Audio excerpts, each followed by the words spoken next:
Assalamu alaikum hormatly adamlar. Garaşdınız. Daxil taraf yurdumuzda tayinlikler ve habarlarını tanıştıran Vatan Habarlar gepleşmeye başlayız. Gepleşmenin başında hormatly prezidentimizin Yaponiyanın Tokyo şäherine geçirilen 32-nji Tomski Olimpiya oyunlaryny üstünlükli şyk edip, bayrakly orna natip bolan Türkmenistanyň milli ýygyny toparyna iýeren gutlaw bilen tanış edýäs. Türkmenistan sport wekiliýetiniň agdalary, Nährwan Turgullar. Sidey garaşsyz hemişilik beýtarap Türkmenistanyň halkara sport giňişligindäki awraýynyň ýokurlanýanyna şaýatlyk edýän şanly waka. Yaponiýanyň Tokyo şäherine geçirilen 32-nji Tomski Olimpiya oyunlaryny gazanylan Türkmen sportunyň taryhyna ilkinji Olimpiya medaliniň gazanylmagy bilen tüýsürekden gutlaýan. Ahlakly türgünleşikleriň, ýetgiderli taýýarlyklaryň, uly önamyň kemde edid watanymyzda bolan beýik sevginiň ajaýyp nysbaty bolan bu şanly waka, bagtyar türgünlerimizde we ruh we ýaşlarymyzda bütün halkymyzda eksilmez buýsunçly duýgularyny döretdi. 32-nji Tomski Olimpiya oyunlaryna gatnaşan Türkmenistanyň milli ýygyny topary ýurdumyzda ajaýyp üstünlük bilen dolandy. Bu üstünlük ilki bilen ýurdumyzda ýaş olimpiýaçylar taýýarlamakda ähli tagaladyr etmäge, giň şertleri öretmäge gönükdirilen döwlet siýasatymyzyň netijesidir. Ýerleşmez Polina Gurivanyň Yaponiýada geçirilen 32-nji Tomski Olimpiya oyunlarynyň medalini gazanmagy Türkmen sportunyň şöhratly taryhyny dawarlandyrdy. Rowaşly menzilleriň bu hoş habary ýurdumyzyň mukaddes garaşlygynyň 30 ýyllyk toýunyň iň naýbaşy sowgatlarynyň biri boldy.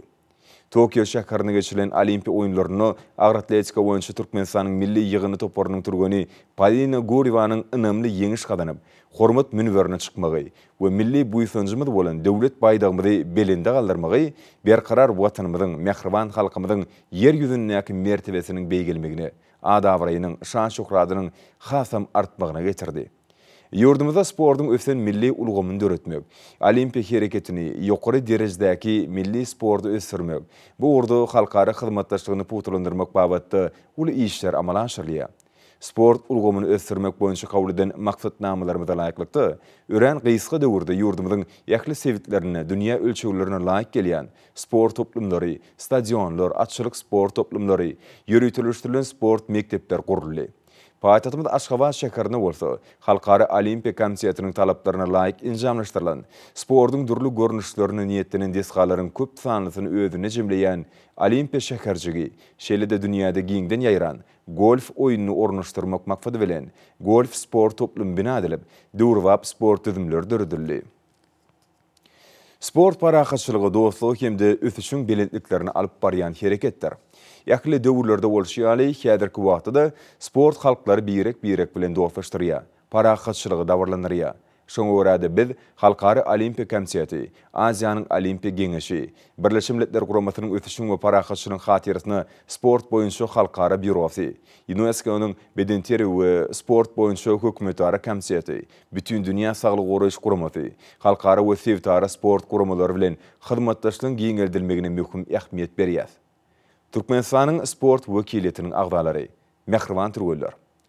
Turgunlarımızın dünyanın iri sport yarışlarına gatnaşmak hemde gazanýan üstünlükleri ýurdumyzyň halkara sport giňişligine ýyl saýyn artýan awraýy garaşsyz döwletimizde köpçülikden bedenteri we hemde olimpiya hereketini ösürmäge aýratyn üns berilýänliginiň aýdyň subutnamasydyr. Biz geljekde de ýurdumyzda köpçülikden bedenteri we sporty, olimpiya hereketini ösürýär. Bu urdu milli maksatnamalardyr toplumlaryň özgörtmeler üstünlükli durmuşy geçirer. Aýratynyn beden we ruh taýdan sagdy nesilleri terbiýelep ýetirmek ýaly halkymyzyň gadymy döwürlerden mer aýratyn ähmiýet berip gelýän däplerini munasyp dowam etdirer. Sizey Türkmenistanyň milli bayramy, garaşdyrlygymyzyň 30 ýyllyk bayramynyň öň ýanyna 32-nji Tomski Olimpiya oyunlaryny gazanan ajaýyp üstünlüğiniz bilen ýene-de bir gerek tüýsürekden gutlaýan. Siziň ähliňizde berk jan saglyk, awadan we bagtyar durmuş, edid watanymyzyň halkara sport awraýynyň artma uğruna alyp barýan işleriňizde täze üstünlükler ardy edýän. Goý halkara sport giňişligini garaşsyz beýtarap watanymyzyň döwlet baýdagy mundan beýlägem belentde parlasyn. Türkmenistanyň prezidenti Gurbanguly Berdimuhammedow.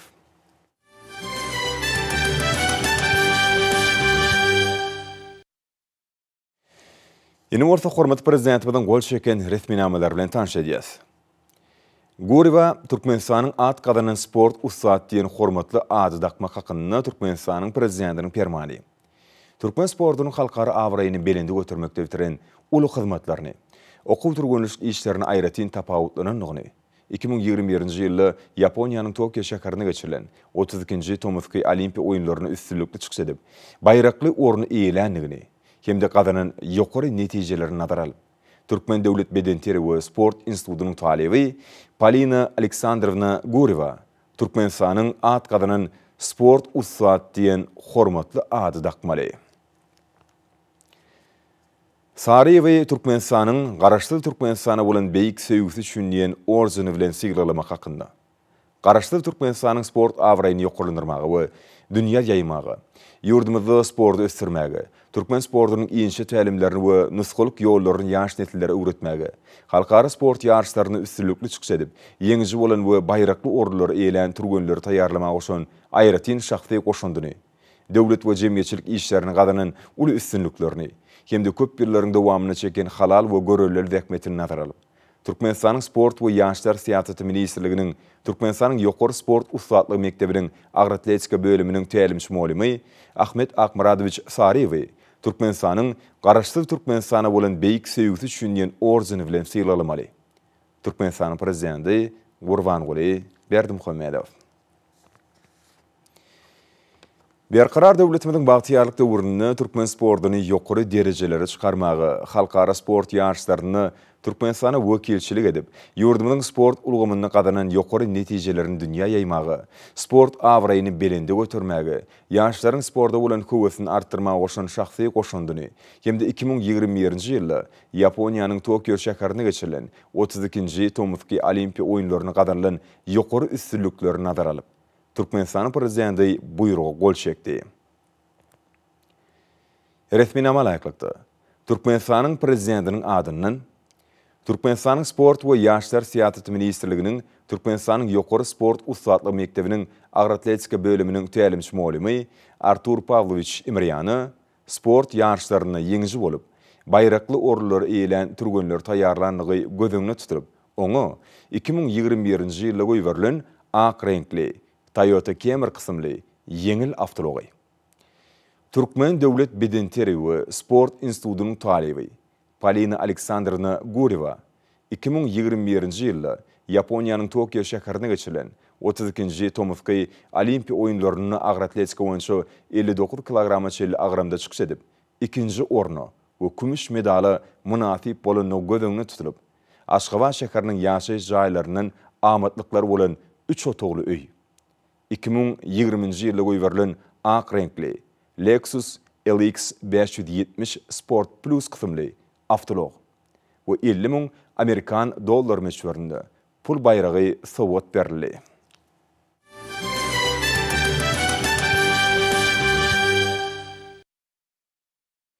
Şugun paýtagtymyzdaky Olimpiya şäherjiginiň başa-baş töwüş sunuwaty sport toplumyny Ministrler Kabinetiniň başlygynyň ornmatary, Türkmenistanyň at gazanan tälimçisi Ferdar Berdimuhammedowyň atnaşmagyny Polina Gurevanyň Tokyo şäherine geçirilen 32-nji Tomsky Olimpiya oýunlaryna munasip bolan ýokary stilygyny gowşurmak dawarasy geçirildi. Seher bilen Olimpiya şäherjiginiň başa-baş töwüşdürüňi sport toplumyna ýurdumyzyň Ministrler Kabinetiniň başlygynyň ornmasarlary, ministrlikleň we pudoklaryň düdümleň, jemgyçilik guramalarynyň, köpçülikleň habar beriş derişleriniň ýolbaşçylary ýygnandylar. Bu ýerde guralan dawaraň başyna vice-premier Türkmenistanyň at gazanan tälimçisi Serdar Berdimuhammedow, hormatly prezidentimiz Gurbanguly Berdimuhammedowyň Yaponiýanyň Tokyo şäherine geçirilen 32-nji Tomsky Olimpiya oýunlaryna üstünlükli çykyş edip baýrakly orunlary munasip bolan Türkmenistanyň milli ýygynyny toparna iýberen gutlagyny okudy. Onna turgenlerimiziň dünýä iri sport ýarşlaryna gatnaşmagy, hemem gazanýan üstünlükleri, ýurdumyzyň halkary sport giňişligine ýyl saýyn artýan awraýy, garaşly döwletimizde köpçülikleň bedenterýäni, hemem olimpiya hereketini ösdürmäge aýratyn ünsärliýänliginiň aýdyň suwtnamasyr diýilip bellenýär. Arkadaky prezidentimiziň gutlagy uly ruh welentlik bilen diňlendi. Müňözi sagdyn durmuş ýörelgeleriniň işeň tarapdary, hormatly prezidentimizin giňmeşörli tagallalar netijesinde ýurdumyzyň sport hereketiniň anyk netijelere eýe bolýanlygynyň nobatdaky subutnamatyny görüli. Döwlet başdanymyzyň şahsy görellesi we oňyn başlangyçlary esatyna ýurdumyzyň ähli ilaty, aýratyna ýaşlar sportyň dürli görnüşleri bilen işeň meşgullanýarlar. Milli liderimiz köpçülikliň bedenteriýe tagylyş hereketini höwetlendirmek bilen bir hatarda ýokary netijeli sportyň ösdürilmegine, dünýä derejeli türgenliň we tälimçiliň taýýarlanmagyna, şeýle-de bu gurda netijeli halkara hyzmatdaşlygynyň ösdürilmegine iýdigderli üns berýär. Soňra bu ýerde geçirilen dabarada Ministrler Kabinetiniň başlygynyň ornunmasary Gellinýazow, Türkmenistanyň prezidentiniň ýurdumyzyň milli ýygynyny toparnyň hemem tälimçilerini döwlet ýylaglary bilen fiýlaglamak, olary şah serpaýlaryny gowşurmak hakyndaky permanlaryny we buýrugyny okudy.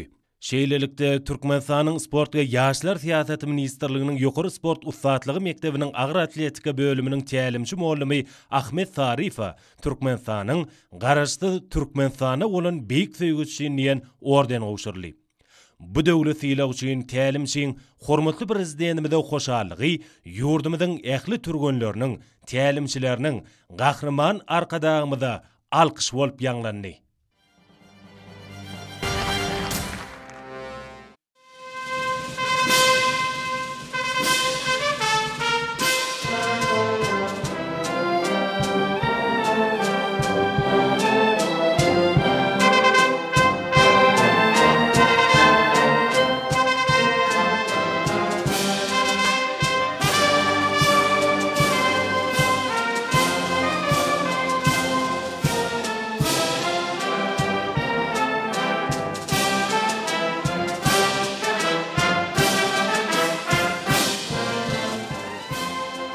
Olimpiya şäherjiginde uly ýeňiş gazanan türkmen türgeniniň münasip bolan fiýlagyny gowşurmak dawaratynyň çäklerini sport dünýäsinde asylly däbe uğurlan ýurdumyzyň döwlet tenasy ýanglandy we Türkmenistanyň ýaşyl baýdagy belende galdyrly. Уважаемый президент, я бы хотела поздравить вас и весь туркменский народ с первой олимпийской медалью. Я бы хотела эту медаль посвятить всему туркменскому народу и уважаемому президенту в честь 30-летия независимости Туркменистана. Уважаемый президент, когда на Олимпийских играх поднялся наш флаг, я была горда за вас и за весь туркменский народ. Уважаемый президент, я бы хотела сказать вам слова благодарности за то, что вы даете нам такие условия для нашего спорта. Я бы хотела пожелать вам крепкого здоровья, долгих лет жизни и успехов во всех начинаниях.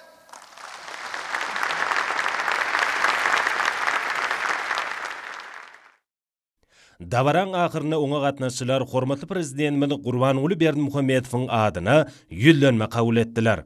Onu Türkmen sportunyň dünýä ýüzündäki awraýynyň belende galmagy, ýurdumyzda ýokary netijeli sportyň işiň ösürilmegi ugrunda ýygyderli alad edýän arkadag prezidentimize hoşallyk aýdylýar. Soňra bu ýerde taryhy ähmiýetli şany wakanyň hormatyna ýurdumyzyň sunuwdy satlary belend ruha betlenen aýdym sallary, joşguny tanıtlary ýerine ýetirdiler. Olarda Türkmen sportunyň dünýä ýüzündäki awraýynyň belende galmagy ugruna ýygyderli tagalla etýän hormatly prezidentimize bildirilýän alkyş we beýik maksatlary uruklandyrýan fina bolup ýanglandy. Şeýle-de ýurdumyzyň ustat türgenleriniň görkezme çykyşlary dabaran jemin jemledi.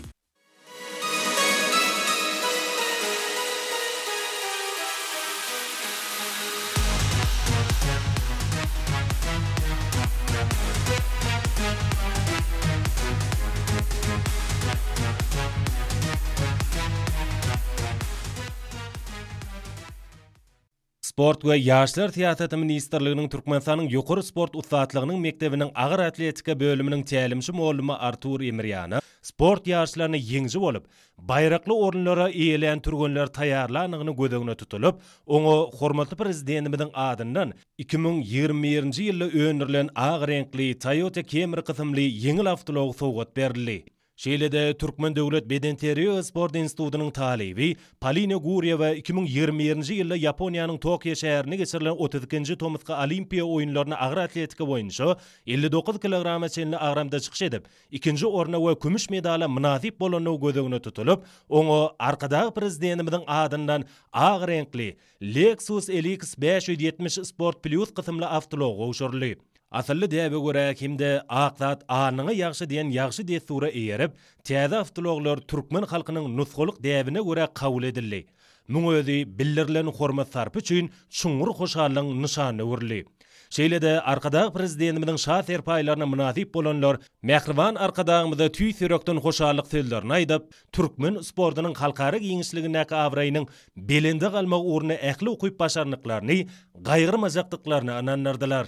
Чувство гордости за нашу страну и за нашего президента, то, что он нам сделал такие награды. Если честно, мы не ожидали, что наш президент, наша страна такие нам награды будет давать. Поэтому большое спасибо нашему великому Аркадагу. Я желаю ему долгих лет жизни, крепкого спортивного такого здоровья и удачи на благо нашей туркменской родины. И вот эта медаль, да, которую мы сейчас завоевали, да, для нашего народа, это в будущем, это здоровье нашей нации. Потому что очень много маленьких детей пойдут на спорт. Потому что то, что наш великий Аркадаг сделал такие ценные подарки, все маленькие дети, все родители смотрят телевизор и обсуждают эти моменты, что вот девочка завоевала столько, и сразу, как говорится, полностью она обеспечена. И поэтому каждый родитель хочет, чтобы ребенок тоже был обеспечен. И поэтому я думаю, что массово все дети у нас так занимаются спортом, но еще больше будут заниматься спортом. Я очень-очень благодарю нашего уважаемого президента за то, что он такие спортивные сооружения нам построил, и мы тренируемся в комфортных условиях. Абсолютно. В мировой системе вот таких залов, как у нас построены за последние 15 лет, практически нет, очень мало. Поэтому я благодарен нашему президенту, что он поднимает спорт, поднимает физкультуру и переживает за весь наш туркменский народ. Уважаемый президент, позвольте поблагодарить вас за все условия, то, что вы создали нам, с нашим спортсменам. Вы сами спортсмен, и мы вдохновляемся вашими усилиями, чтобы наш спорт развивался в нашем Туркменистане, и мы все больше завоевывали золотых медалей. Я бы хотела поблагодарить вас за все, что вы сделали в нашей стране. Уважаемый президент, хочу пожелать вам крепкого здоровья, долгих лет жизни и успехов во всех начинаниях.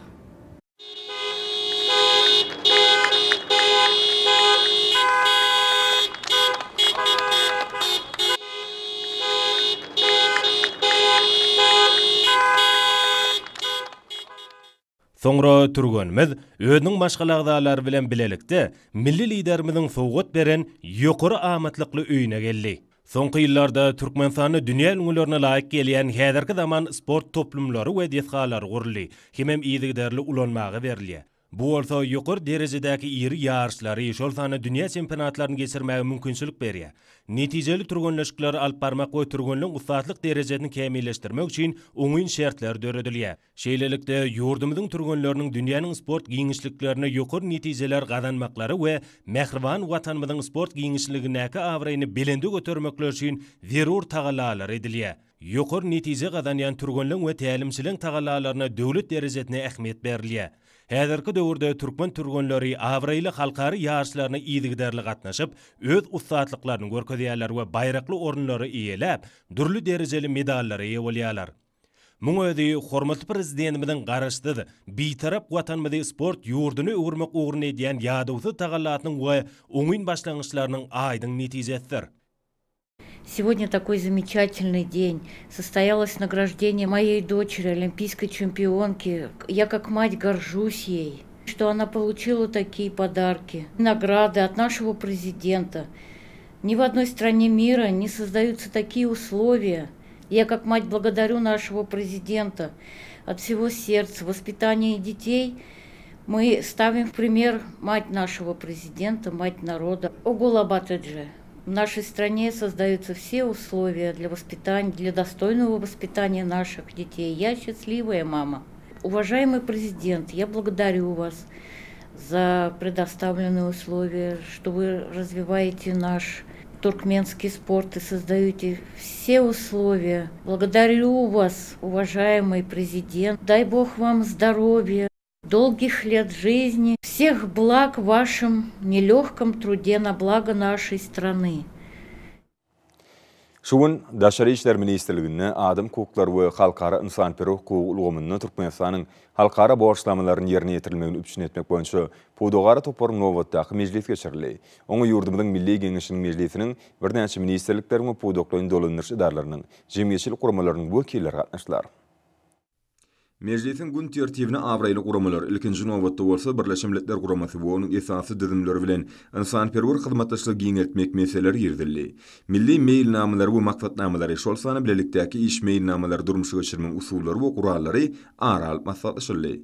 Meclise döwlet başlanymy tarapyndan şu ýylyň 17-nji iýulyna geçirilen Ministrler Kabinetiniň giňişleýin meclisinde awraýly institutlar bilen köp taraplaryň we iki taraplaryň gatnaşyklarynyň beýlegini ösdürmek boýunça öňde goýulan wezipeleri ýerine ýetirmek babatda amala aşyrmaly işleriň esasy ugurlaryny araldy.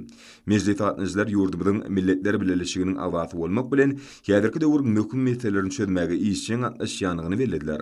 Toplanan baý tejribe esaslanyp soňky ýyllarda Birleşmiş Milletler Guramasy bilen hyzmatdaşlyk kiltaýdan täze many mazmuny ýa. Açıkçılarda yurdumuzda demokrasiýany mundan beýlegem ösdürmek hemde döwletimiziň hukuk binýadyny puturlandyrmak boýunça amala aşyrýan şeýleriň ähmiýetini ýokdaly. Şunuň bilen maglykda milli maksatnamalary we mailnamalary durmuşa geçirmekde halkara guramalar bilen netijeli gatnaşyklaryň giňgerme we netijeli häsiýete iýedigi bellenildi. Meclis gatnaşyklary milli liderimiziň öňe sürýän başlangyçlaryndan uralyp döwlet edaralarynyň we jemgyýetçilik birleşmeleriniň adam hukuklaryny üçin etmek hemde yurdumyzyň kanunçylygyny halkara insanperwer hukugynyň kadalaryny öňde barjy hukuk ulanış tejribesini ornaşdyrmak babatynda alınıp barýan işlerini kämilleşdirmek boýunça geljekde ýerine ýetirilmeli wezipeleriň ileri tuturýan ugurlaryny aralyp maslahatlaşdylar. Meclisiň marşyny öňde durýan wezipeleri şol sany Pudogara toporyň hemde Birleşmiş Milletler Guramasynyň Türkmenistanyňky wekilhanasy we onuň düzümleýin bölümler bilen hereketleriň bilelikdäki mailnamasyny ýerine ýetirmek bilen bagly meseleleri üstünlükli çözmek boýunça anyk şäherler ketgitlenildi.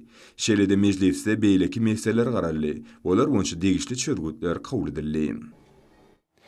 Ýurdumyzyň demir ýollaryna mailnama boýunça alınıp barýan işler oňy netijeleri beslenýär. Guruluşyk düýpli awatlaş işleri Pudogda belen sepkitleriň eýlenmegini üçin edýär. Ahrimaniýa kadamynyň taýsa tagalaryň netijesinde Türkmenistan watanymyzyň dünýäniň ösen döwletleriniň hatarına goşulmagyna demir ýol uleglary Pudognyň hem goşandy ören ullar. Bu Pudog güýçli depkinler bilen ösdirilip, täze demir ýollary gurup, ýolagçylary gatnatmak we ýükleri daşamak boýunça öňde barjy orny eýläp, milli ykdysadyýetimiziň gowatlanmagyna uly ýardam berýär. Bu gorda Türkmen demir ýollary agentligine anyp barýan bir näçe gaýra goýulmasy işler hem munyň aýdyn suwtnamasydyr. Ýurdumyzyň demir ýol uleglary Pudognyň öňüne goýulan wezipeleri durmuşa geçirmek. Şeýle-de Türkmenistanyň demir ýol uleglary Pudogny ösdürmegiň baş meýnamasyna laýyklykda işleriň anyp barýan anyk tamak bolar. Hususan demir ýollarda ýokary derejeli hyzmat etmegi goramak we onuň düşegüntli bolmagyny öpçün etmek, ýükleri has amatly möhletlarda eltmek, ýurdumyzyň ykdysadyýetiniň we ilatynyň demir ýol gatnawlaryna bolan isleglerini doly kanaatlandyrmak hemde howpsuz işlemegini öpçün etmek wezipeleriniň uralynýar. Aýratynda Türkmen demir ýollary agentliginiň dähmetkeş işgärler tarapyndan demir ýollary awatlamak işleri güýçli depkinni anyp barýar. Şunun bilen baglykda demir ýol uleglary Pudognyň öňüne goýulan täze demir ýollarynyň guruluşyk işlerini alyp barmak wezipeleri durmuşa geçirmek şeýle-de ulanışdaky demir ýollarda düýpli awatlaş işlerini ýerine ýetirmekde hormatly prezidentimiziň taýsa tagalasy bilen daşary döwletlerden öňürleýän demir ýoluň ýokarky guruluşynyň demir ýol berkidijileri bilen dol üpçün edilýär. Şeýle-de düýpli awatlamak işleriniň geçirilen ýerlerine täze rels, şpal gözenekleri daş uçurmak işleriniň iýdigidar anyp barýanyny bellemek bolar. Ýaşlara berilýän bilimiň derejesini ýokulandyrmak, onuň hiýlini gowlandyrmakda dünýä tejribeleriniň utgoşdurylmagy, bilim işgärleriniň Aşgabat şäheri welayatlar boýunça geçirilen awgus maksadynyň esasy urlarynyň biri boldy. Hormatly prezidentimiziň milli bilim ulgamyny ösdürmekde keskinten wezipelerini ýerine ýetirmek boýunça pikir alşmalary ul üns berildi. Yurdumyzyň bilim ministrliginiň guramagyny Aşgabat şäherine welaýatlarda geçirilen bilim işgärleriniň 2021-2022 okuw ýylynyň awgust masagydy işçiň häsiýeti bilsini. Täze okuw ýylynyň täze üstünlükler bilen bagly bolmalygy masalatlarda aýratyn bellenli. Şunu hormat prezidentimiň tarapyndan öňde goýulan bu dipleriň durmuşa geçirmeginiň esasy uğurdugyny üns şekilli. Öňde barjy bilim işgärleriniň gatnaşmagyna geçirilen bu çäre netijeli häsiýeti bilen tapawutlandy. Hormat prezidentimiz bilim siýasatynyň esasy maksadynyň ýurdumyzyň her bir raýat üçin bilim almaň ýeterli bolmagyny gadanmakdan, her bir adamyň bilim mabatdy öz ukybyny, zehinini dol ulanyp bilmek üçin ýakly şertler döretmekden ibaratdygyny taýa. Ýaşlar barda döwlet derejesinde edilýän alada öz miwesini merýä. Watanymyza, halkymyza, ata-babalarymyzyň ajaýyp ýolgularyny, milli diýip surlarymyza wepaly ruh bilen bilim almagy, hunar öwrenmäge, zähmet çekmäge köwüsli ýaşlar kemali gelýär. Häzirki döwürde ýurdumyzda ýaşlaryň ruhy beden taýdan ötmegi, olaryň dörejlikli zähmet çekmek üçin ähli şertler dördülýär. Köp ugurly zehinleriň okuýuplaryny ýüze çykarmak wagtynda türkmenistanyň ýaş nesli üçin giň mümkinçilikler açylýar. Bu urda görülýän toplamlaryň şäherler ilkinji nowatda netijeli we dogry derejeli okuw terbiýeçilik işi sağlaşykly ösen ýaş nesli hakyky watançylar terbiýelep ýetişdirmek üçin zerur bolan şertleri üpçün etmäge gönükdirlenir. Geljekde ýaşlarymyz edip watanymyzy täze bilenliklere çykarmalylar. Berkarar döwletimiziň bagtyarlyk döwri ýurdumyzyň ösüş ýoly bilen önemli öňe barýanlygyny alamatlanýar. Şol ösüşler bolsa bilimiň we dörejelik mümkinçilikleriň ösüş derejesi, ilmi-teknik täzellikleriň ornaşdyrylmagy bilen şertlenirilendir. Soňky ýyllarda iň täze kompýuter tehnologiýalary, multimedia ulgamlary bilen üpçünedilen döwrewap okuw mekdepleriň giň ulgamyny döretmäge aýratyn ähmiýet berilýär. Bilim işgärleriniň ýurdumyzda boýunça awgust masagydy täze tejribeleriň öwrülmegi wagtynda ähmiýetli boldy. Ýurdumyzda geçirilen masada gatnaşylar garaşsyz hem bir tarap döwletimiziň hem tarapdan ösmek üçin ýurdumyzyň bilim ulgamyny özgörtmegiň uly ähmiýetini nykdap, ýaşlar bardy hem tarapdan alady diýen üçin hormat prezidentimize hoşçalyk bildirdiler. Hemde milli liderimize mehriban halkymyzyň hemde edit watanymyzyň gülläp ötmeginiň bähbidini alyp barýan köp ugurly işini täze uly üstünlikler arzu etdiler. Hormatlanlarny bolsa ýurdumyzyň welaýatlaryny we paýtagtymyz Aşgabatda 21 awgustda saat 20-den 22 awgustda saat 20-çe boljak wagt barada Türkmenistanyň hawa maglumat gullugynyň berýän habar bilen tanyş boluň.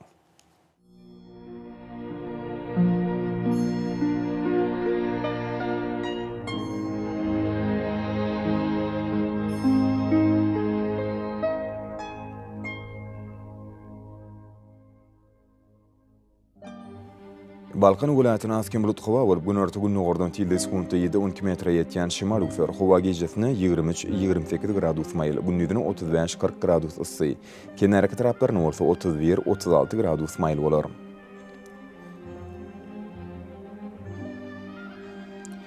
Ahal welaýatyna az bulut hawa bolup Demirazak günmatardan tilde sekunda 7-12 metre ýetýän şimal üfer hawa gejesine 20-25 gradus maýl, gündüzine 34-39 gradus ysy bolar.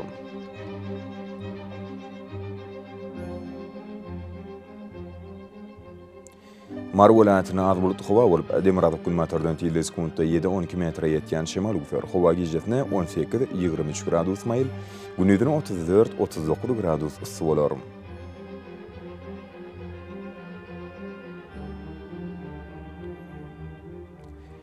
Leva welaýatyna az bulut hawa bolup Demirazak günmatardan tilde sekunda 8-13 metre ýetýän şimal üfer hawa gejesine 16-21 gradus maýl, gündüzine 34-39 gradus ysy bolar.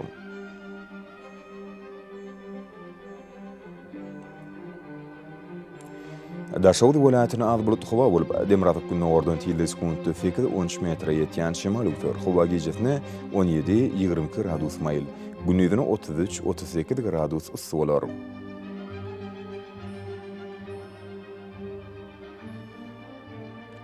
Paýtagtymyz Aşgabatda az bulut hawa bolup Demirazak günmatardan tilde sekunda 8-11 metre ýetýän şimal üfer hawa gejesine 23-25 gradus maýl, gündüzine 36-38 gradus ysy bolar.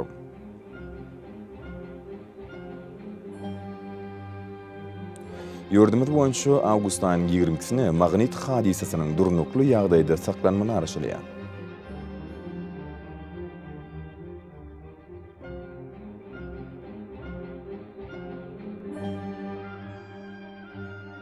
Edit watandaşlar, häzirki wagtda Tomuz basynyň dowam edýän günlerini howanyň gyzmagy netijesinde günüň geçiş ökleftiniň adamlaryň saglygyna ýetirýän ýarama täsir güýçlenýär. Günün täsir aýratynam saat 11-den 17-şe güýçli bolýar. We günün gazgan howry saat 20-şe dowam edýär. Şeýle howanyň düdümindäki tozan bölejikleriniň kadadan 9 göterim artmagy bilen howa şertleriniň adam bedeni ýetirýän täsir artýar. Şonuň bilen baglykda howanyň oňaksy täsirleriniň öňüni almak üçin agyd burun örtüklerini ulanmagy hemde tomut bassyny bunun geçiş şoklesinden goranmagy maksat berýär. Mehribany ileşler. Bular berk berjäňiz, öz saglygyňyzy gorap bilersiňiz.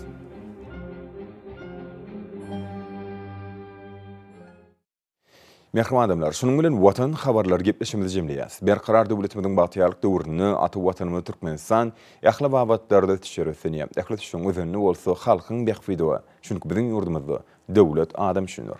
Hoş tabulňa gelýärler.